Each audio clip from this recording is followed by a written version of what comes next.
mempertanyakan agama orang lain apa? Bagi saya itu haram, seharam makan babi buat umat muslim. Kenapa?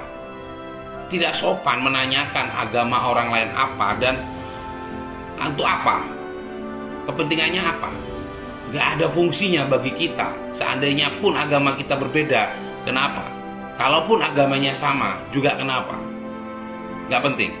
Yang ketiga, kebanyakan di antara kita warga negara Indonesia. Assalamualaikum warahmatullahi wabarakatuh. Salam sejahtera untuk kita semua.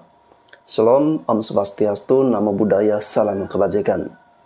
Halo guys semuanya, jumpa kembali bersama saya Bastian Sebo. Kalau teman-teman masih ingat, beberapa hari yang lalu saya pernah membuat konten mereaksi video saya berikan judul keluhan dari pemuda Malaysia ya. Jadi pemuda Malaysia ini dengan melihat situasi yang ada di Indonesia, dia merasa bahwa Indonesia sekarang lebih maju, sudah terlihat lebih baik daripada sebelumnya, dan dia khawatir, dia memprediksi ya, atau dia mengatakan bahwa Indonesia ini bisa jauh lebih tinggi atau jauh lebih maju meninggalkan Malaysia. Lalu kemudian dia kembali kepada persoalan di dalam negaranya sendiri tentang gara-gara perbedaan pandangan politik. Lalu kemudian saling kafir mengkafir, mempersoalkan agama, saling fitnah memfitnah, hujat menghujat. Sekarang saya akan mengkomparasikan atau saya akan menyandingkan. Kali ini ada keluhan dari salah satu anak bangsa ya, salah satu pemuda Indonesia. Jadi oke, sebelum saya komentar panjang lebar ya, kita reaksi dulu videonya ini. Nanti di akhir video baru saya memberikan komentar atau pandangan saya secara pribadi. Oke, kita dengarkan dulu. Bro, lu tahu nggak kenapa Indonesia selalu ribut sama urusan agama? Cuman karena 3 hal ini Indonesia selalu ribet sama urusan agama doang. Yang pertama, istilah mayoritas, sebutan minoritas itu sangat berbahaya. Karena apa? Ketika sebuah kelompok yang merasa dirinya mayoritas selalu ingin mendominasi, menguasai yang minoritas, termasuk urusan beragama. Ketika ada yang orang bangun gereja, yang mayoritas melarangnya dengan alasan tidak ada izin membangun. Bullshit. Yang kedua, mempertanyakan agama orang lain apa? Bagi saya itu haram, seharam makan babi buat umat muslim. Kenapa? Tidak sopan menanyakan agama orang lain apa dan untuk apa? Kepentingannya apa? Gak ada fungsinya bagi kita. Seandainya pun agama kita berbeda, kenapa? Kalaupun agamanya sama, juga kenapa? Gak penting. Yang ketiga, kebanyakan di antara kita warga negara Indonesia terlalu serius beragama. Padahal kebalik, harusnya beragama itu santai aja. Yang serius saat beribadahnya. Jadi beragama santai aja bro. Di saat kamu beribadah, disitulah kita serius, khusyuk, tumakninah. Jadi kebalik, ketika beragamanya serius, menganggap agamanya paling benar, agama yang lain busuk. Tetapi urusan ibadah, dengar azan aja, mau wudhu, mau ngangkat pantatnya, ogah. Kebalik kan? 3 hal ini harus kita waspadai di bangsa yang penuh Bhinneka Tunggal Ika ini. Jangan sampai karena urusan agama negara ini pecah. Agama cukup santai saja, ibadahnya yang serius. Agama cukup santai saja, ibadahnya yang serius. Oke teman-teman, tadi kita sudah mendengarkan bagaimana pernyataan atau kata-kata yang sudah disampaikan, keluhan yang disampaikan dari salah satu putra anak bangsa ya. Kenapa saya komparasikan dengan video saya yang sebelumnya dengan keluhan dari pemuda Malaysia? Karena saya melihat bahwa ada persamaan ya teman-teman kalau menyangkut tentang persoalan agama ya. Nah, saya tidak tahu apakah saya merasakan sendiri atau teman-teman juga melihat fenomena seperti ini ya.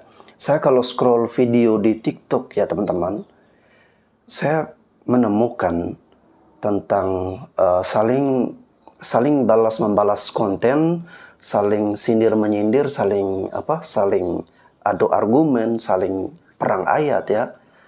Misalnya ada video yang Muslim dengan dia punya dalil, dia punya pendapatnya seperti ini, Yesus itu bla bla bla seperti ini seperti itu. Lalu kemudian disanggah oleh yang non Muslim bahwa harus begini begitu begini. Terus kemudian saling kafir mengkafir, ada yang mengatakan bahwa jangan sampai kalian yang kafir. Yaitu bukan hanya di Malaysia saja. Ini kalau ada penonton dari Malaysia, bila perlu teman-teman dari Malaysia bisa melihat bahwa persoalan antara kedua negara ini ya, yaitu sama-sama menghadapi persoalan tentang urusan agama ini ya. Saya pernah mendengarkan ceramah dari Gus Miftah. Saya setuju dengan pendapat beliau. Agama-agama yang ada di Indonesia ini kan sesuai dengan kamarnya masing-masing. Islam, Katolik, Buddha, Hindu, Konghucu, Protestan dan sebagainya. Memang hanya itu saja agama yang diakui secara undang-undang ya. Lalu kemudian kalau antara agama yang sudah ada kamarnya masing-masing ini, semua orang masuk ke kamarnya itu dengan tertib tanpa mengganggu orang yang di kamar lain, itu akan aman-aman saja. Tetapi yang menjadi persoalannya, yang membuat keributan adalah ketika dia sudah ada kamarnya masing-masing, dia ganggu lagi kamar orang lain, dia masuk ke kamar orang lain. Nah itu akhirnya yang menyebabkan keributan. Dan saya melihat fenomena di TikTok itu teman-teman, nggak tahu kenapa di TikTok ini selalu rekomendasi saya, algoritmanya itu kok malah memunculkan orang-orang yang memiliki perbedaan pandangan agama, kemudian saling debat di situ, saling membalas konten ya. Kadang saya lewati saja, kadang ada yang juga saya tonton ya. Dan saya terus terang merasa prihatin, merasa miris dengan hal-hal yang semacam ini ya. Karena ini jelas perlahan-lahan, tidak terasa, tidak kelihatan. Hal-hal ini sebenarnya membahayakan persatuan dan kesatuan NKRI ya teman-teman. Saya pikir ini hanya orang tua atau pemuka-pemuka agama yang orang tua kita, generasi-generasi yang 80-an atau 70-an ya. Ya tidak masalah lah, habis mereka mungkin akan aman-aman, generasi di bawahnya tidak terlalu sibuk lagi tentang bagaimana memperdebatkan agama ini ya. Tetapi ternyata saya salah teman-teman. Kalau kalian saksikan di TikTok, itu sekarang muncul fenomena baru ya teman-teman. Banyak sekali generasi-generasi milenial, bahkan mungkin di bawah generasi milenial ya. Banyak sekali konten-konten yang bertebaran di TikTok. Itu saling beradu argumen, saling perang konten soal dalil-dalil agama. Yang satu dia benarkan sesuai dengan dia punya ayat ini, yang satu dengan dia punya dalil seperti ini, agama seperti ini, argumentasinya seperti ini. Jadi hal-hal seperti itu tidak menemukan titik temu, yang ada semakin memperparah, memperlebar, dan terus ribut satu sama lain hanya karena persoalan perbedaan pandangan agama ini ya. Ya mungkin dari keluhan pemuda Malaysia sebelumnya, dia mengatakan bahwa saling saling fitnah memfitnah atau saling kafir mengkafir itu karena persoalan pandangan politik. Tetapi kalau di Indonesia ini menurut saya bukan hanya tentang perbedaan pandangan politik ya. Tapi ada sendi-sendi lain, ada hal-hal yang kayaknya sudah diwariskan, sudah akar mengakar sehingga selalu kita ribut untuk urusan agama ini ya teman-teman. Karena begini ya, seperti yang saya sepakat dengan apa yang dikatakan oleh abang tadi, kalau beragama santai aja ya. Oke teman-teman, mari kita jaga, kita rajut persaudaraan, kita menjaga negara tercinta kita ini. Semoga terus menjaga nilai-nilai Pancasila, tetap kompak, tetap bersatu dari Sabang sampai Merauke. Mari kita sama-sama melawan untuk permasalahan ini. Indonesia itu indah karena kita berbeda-beda ya. Karena kita berbeda-beda akan agama, suku, ras, budaya dan sebagainya. Itu yang membuat bangsa dan negara kita terlihat indah ya. Jadi mari kita rawat perbedaan ini, kita pupuk persatuan, kita pupuk persaudaraan. Oke? Saya Bastan Sebo, sekian dan terima kasih.